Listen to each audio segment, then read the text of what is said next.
புதிய பூமி நண்பர்கள் அனைவருக்கும் வணக்கம். நான் ராஜ்பாபு.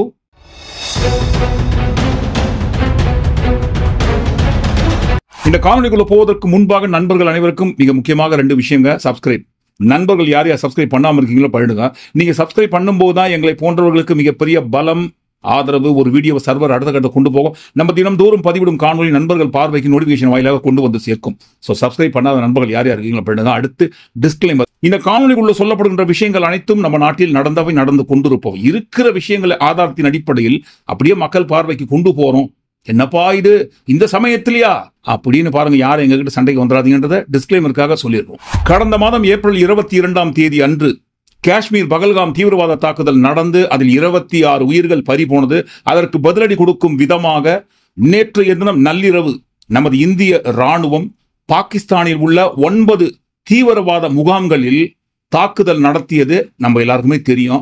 அது குறித்து இன்றைக்கு காலையிலேயே நம்ம ஒரு காணொலி பதிவு பண்ணியிருந்தோம். நண்பர்கள் யாராவது அந்த காணொலியை பார்க்காம இருந்தீங்கன்னா, இல்ல நம்ம பதிவு செய்த காணொலி யாருக்குமே தெரியாம இருந்திருந்தா இந்த வீடியோக்கு கீழே டிஸ்கிரிப்ஷன் அந்த வீடியோட லிங்க் கொடுக்குறோம் பாருங்க.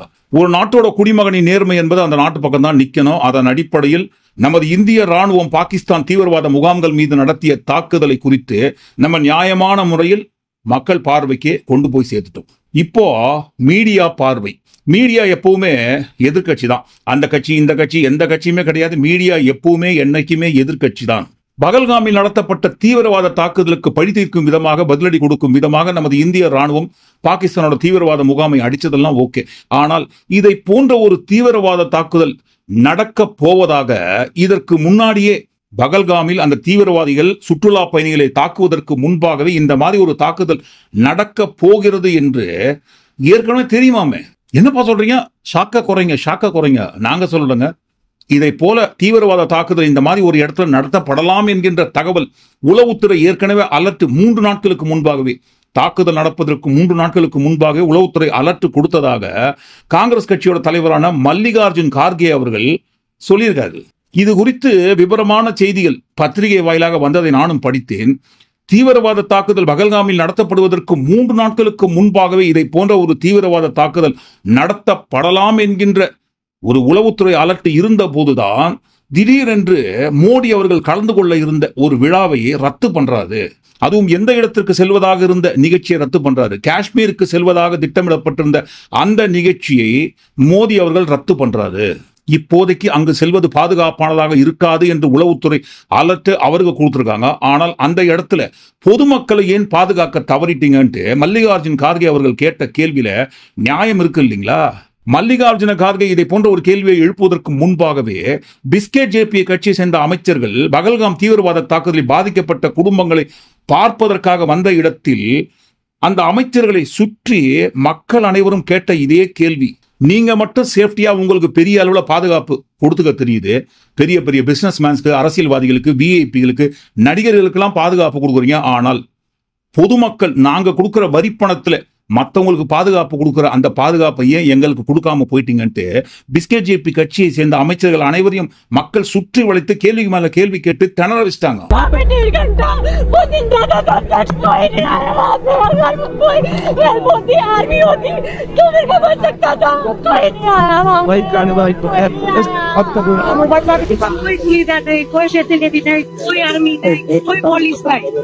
મોટા મોટા નેતા હવે કોઈ વીઆઈપી માટે પાછળ કેટલી હેલિકોપ્ટર மறுபடியும் சொல்றோம், நடந்த தீவிரவாத தாக்குதலுக்கு பதிலடி கொடுக்கறதெல்லாம் ஒரு பக்கம்.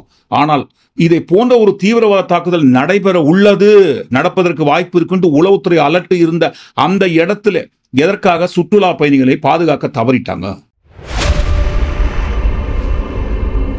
என்னங்க இது? ஜம்மு காஷ்மீருக்கு வழங்கி வந்த சிறப்பு அந்தஸ்தான ஆர்டிகல் 370 370 ரத்து செய்துவிட்டு மத்திய அரசு கட்டுப்பாட்டில் இருந்தது. ஆனால் அதற்கு பிறகு தான் தேர்தல் வச்சிட்டாங்க இல்லைங்களா? எலெக்ஷன் வந்ததற்கு பிறகு மக்களால் ஓட்டு போட்டு தேர்ந்தெடுக்கப்பட்ட மாநில அரசாங்கம் இருக்கு. அப்ப ஜம்மு காஷ்மீர்ல ஏதாவது பிரச்சனைன்னு வந்ததுன்னா மாநில அரசுக்கு தானே நீங்க கேள்வி கேட்கணும், அவங்க தானே பொறுப்பாக முடியும் அப்படின்னு கேட்கலாம். ஆனால் அந்த இடத்துல தான் பாருங்க, என்னதான் தேர்தல் வந்தாலும், தேர்தல் வந்து மாநில அரசு தேர்ந்தெடுக்கப்பட்ட அந்த இடத்துல மாநில அரசு இருந்தாலும் ஜம்மு காஷ்மீரை பொறுத்த வரைக்கும் இப்பவும் சட்டம் ஒழுங்கை பேணி காக்கும் சட்டம் ஒழுங்கோட கட்டுப்பாடு யார்கிட்ட இருக்குன்னு சொன்னா அது மத்திய அரசு கட்டுப்பாட்டில் இருக்கு.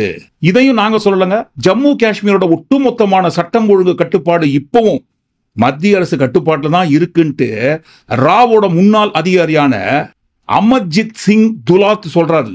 நம்ம நாட்டோட முன்னாள் ரா அதிகாரியான அமர்ஜித் சிங் துலாத் இதை மட்டும் சொல்லலைங்க.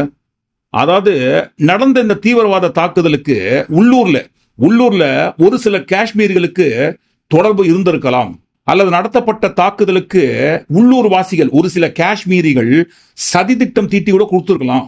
ஆனால் அதற்காக ஒட்டுமொத்தமான காஷ்மீரிகளும் தண்டிக்கப்படக்கூடாது. காஷ்மீரோட பேஸ் அடித்தளமே சுற்றுலா தலம், வருகின்ற சுற்றுலா பயணிகள் தான். அப்படி இருக்கும் பொழுது வருகின்ற சுற்றுலா பயணிகளுக்கு எதுக்காக முறையான பாதுகாப்பு ஏற்பாடு செய்யாமல் போயிட்டாங்க?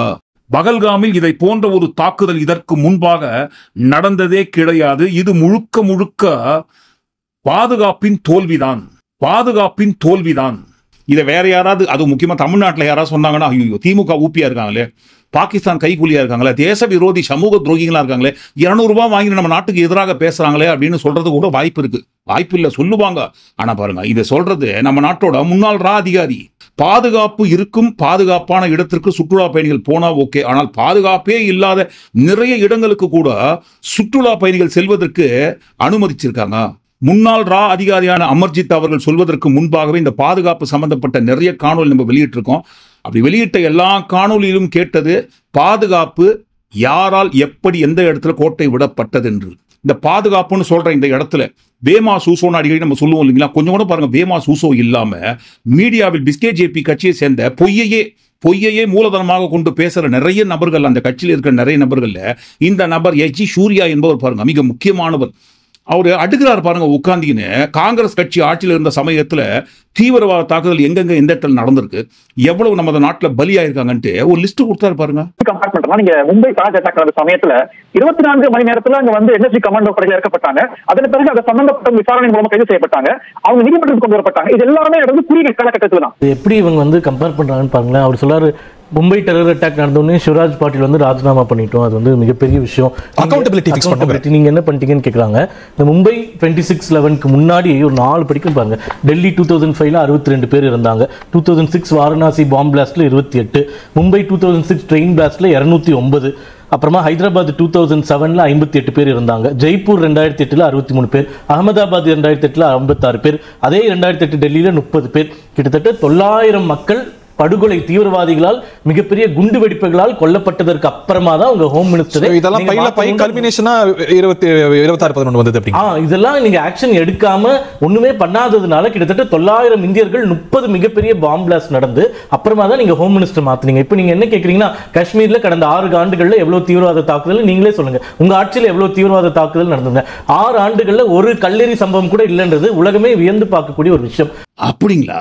காங்கிரஸ் கட்சி ஆட்சியில் இருக்கும்போது நடந்த தீவிரவாத தாக்குதலை குறித்த ஒரு பட்டியல் எடுத்து விட்டார் இல்லைங்களா? அப்போ இந்த பட்டியலை பாருங்க, ஞாபகம் இருக்கு இல்லைங்களா? நமது நாட்டோட பிரதமரான நரேந்திர மோடி அவர்கள் சொன்ன வார்த்தை இது.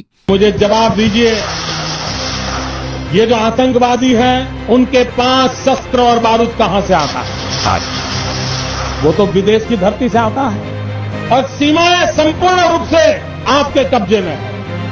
सीमा सुरक्षा बल आपके कब्जे में है कि विदेशों से घुसपैठ भी आते हैं, घुसपैठ भी आतंकवादियों के रूप में आते हैं, आतंकवादी घटनाएं करते हैं, भाग जाते हैं। प्रधानमंत्री जी आप मुझे बताइए, सीमाएं आपके हाथ में है, कोस्टल सिक्योरिटी आपके हाथ में है, बीएसएफ सेना सब आपके हाथ में है, नेवी आपके हाथ में है, ये विदेश से घुसपैठ के कैसे घुस जाते? டிமானிட்டைசேஷன் கொண்டு வந்த சமயத்துல 500 ரூபாய் செல்லாதுன்னு சொன்னார் இல்லைங்களா? அப்ப அந்த சமயத்துல பயங்கரவாதிகளின் முதுகெலும்பு உடைக்கப்பட்டதுன்னு சொன்னாரு. எல்லாருக்குமே சந்தோஷமா இருந்தது, எல்லாரும் சந்தோஷப்பட்டாங்க. ஓஹோ, ஏதோ புதுசா பண்ண போறாங்க பொல்லுக்கு போ அப்படின்னு சந்தோஷப்பட்டாங்க. ஆனால் முதுகெலும்பு உடைக்கப்பட்டு விட்டதா? பயங்கரவாதம் நம்ம நாட்டுல நடக்காம போயிடுச்சா? தடுக்கப்பட்டு விட்டதா?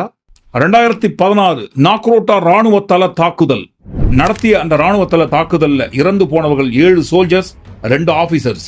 2017 அமர்நாத் யாத்திரைக்கு சென்ற 7 யாத்ரீகர்கள் மீது நடந்த தீவிரவாத தாக்குதல், அதுல 7 யாத்ரீகர்கள் கொல்லப்பட்டார்கள். 2018 சாஞ்சுவான் ராணுவ நிலைய தாக்குதல், அந்த நடந்த தீவிரவாத தாக்குதலில் 5 ராணுவ வீரர்கள் இறந்து போனார்கள். 2019 புல்வாமா தாக்குதல், அந்த புல்வாமா தாக்குதலில் இறந்த ராணுவ வீரர்கள் 40க்கும் மேற்பட்டவர்கள். அதே 2019 ஜம்மு காஷ்மீர் பஸ் ஸ்டாண்ட்ல குண்டு வெடிக்குது. 2019 ஜம்மு அண்ட் காஷ்மீர்ல சூசைட் அட்டாக். 37 ராணுவ வீரர்கள் பலி.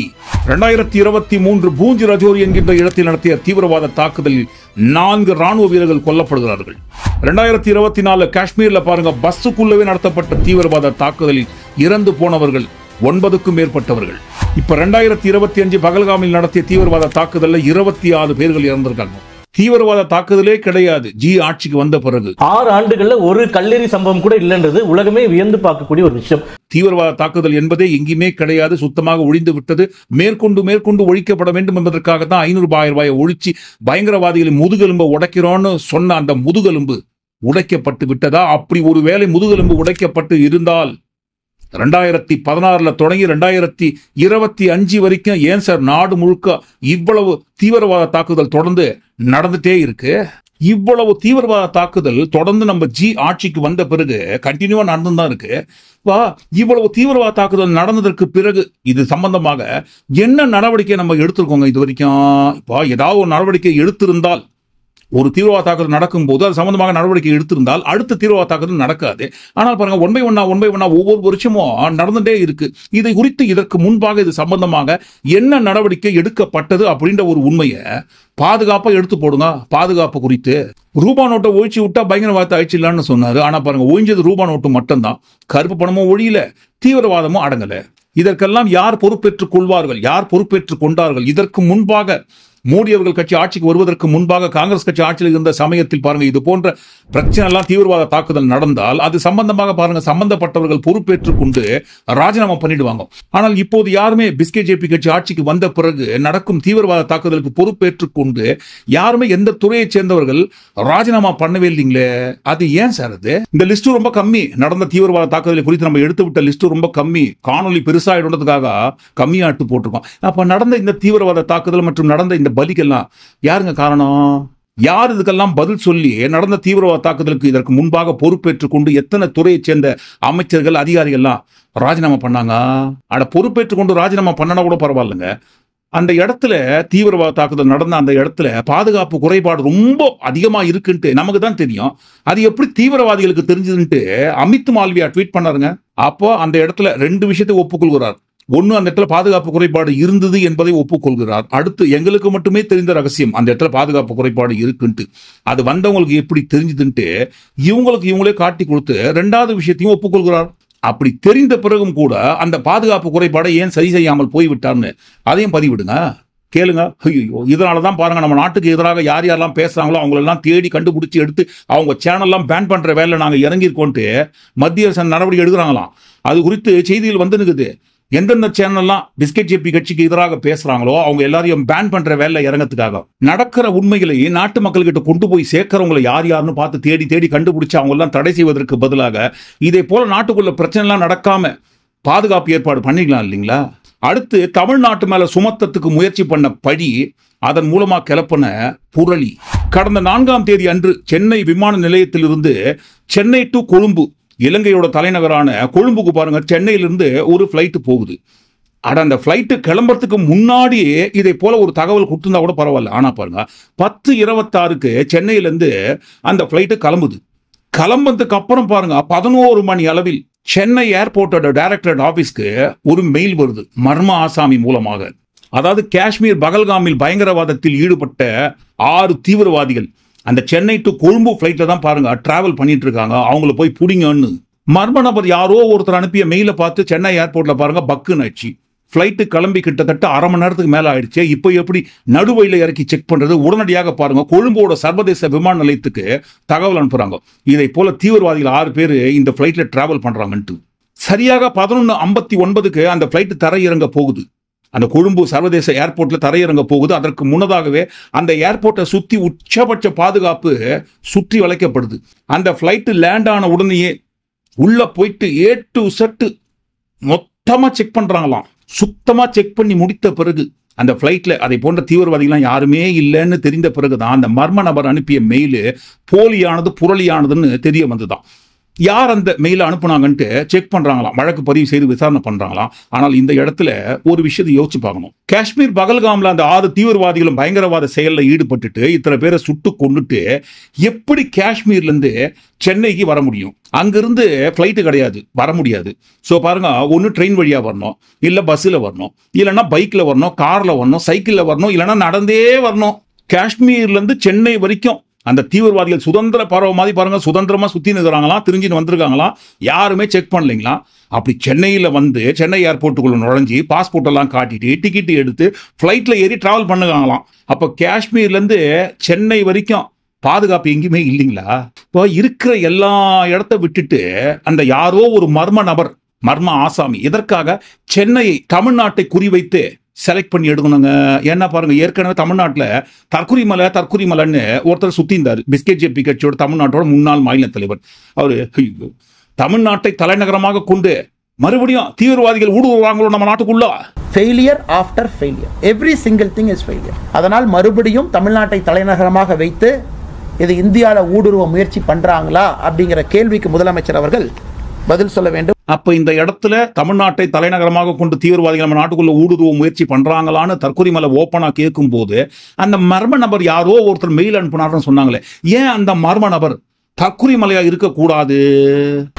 எனக்கு மேலதான் ஒரு சந்தேகம். சரி, இதுவும் ஒரு ஓரமா இருக்கும். மறுபடியும் நாங்க சொல்றோம், நடந்த தீவிரவாத தாக்குதலுக்கு பதிலடி கொடுப்பதெல்லாம் ஓகே. ஆனால் அந்த 6 தீவிரவாதிகள் பகல்காம்ல தீவிரவாத தாக்குதல் பண்ணிட்டு எப்படி தப்பிச்சு போனாங்க, எங்க போனாங்க? ஏன்னா கோவையில் இதை போன்ற ஒரு தீவிரவாத தாக்குதல் நடைபெற்ற உடனேயே அலர்ட் ஆயிட்டாங்க ஒட்டுமொத்தமா.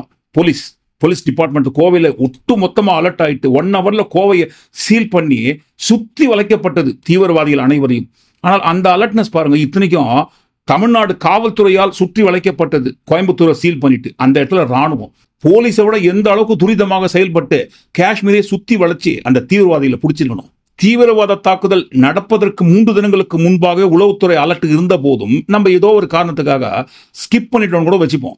ஆனால் தீவிரவாத தாக்குதல் நடைபெற்ற பிறகு அந்த தீவிரவாதிகள் அங்கிருந்து எப்படி போனாங்கன்ட்டு மிகப்பெரிய கேள்விக்குறி இருக்கு இல்லைங்களா? இப்போவும் सरकार तो गई हुई है, मतलब इतना बड़ा आतंकवादी का हमला हुआ, उन्हें कुछ पता ही नहीं है.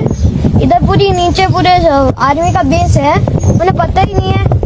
இது குறித்து நீங்க என்ன நினைக்கிறீங்க? ஒட்டுமொத்தமா எல்லாத்தையும் கூட்டி கட்சி இந்த காணொலிக்குள்ள வந்த எல்லா பாதுகாப்பு சம்பந்தப்பட்ட பாதுகாப்பான விஷயத்தை குறித்து நீங்க என்ன நினைக்கிறீங்க? அப்படி உங்க கருத்துல நீங்க கண்டிப்பா பதிவு பண்ணுங்க. மீண்டும் இன்னொரு காணொலி நாம் சந்திப்போம். நன்றி, வணக்கம்.